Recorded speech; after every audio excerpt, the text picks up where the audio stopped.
I'm recording. I just pulled it out the box and put it in the shower, and I was filling up with water, and it has a crack right here and it's leaking.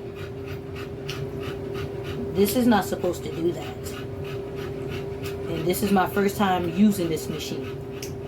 Just got it yesterday, and this is my first time using it. And I was putting water in it. As you can see, it's still water in here. It doesn't look like it's a crack on the inside, but when you see the outside, it's cracked. I'm not sure if it was because of the delivery or what, but I didn't even get to use it yet. So if I could get another machine. Okay, so this is the washer. I filled it up.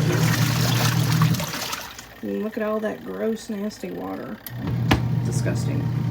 So after we got it all set up, the only things that we had to buy were extra tubes to fit to the faucet because the tubes were not long enough. They're only like 3 feet long a piece. So not too big of a deal. The timer is for 15 minutes. And I mean, the normal wash is great.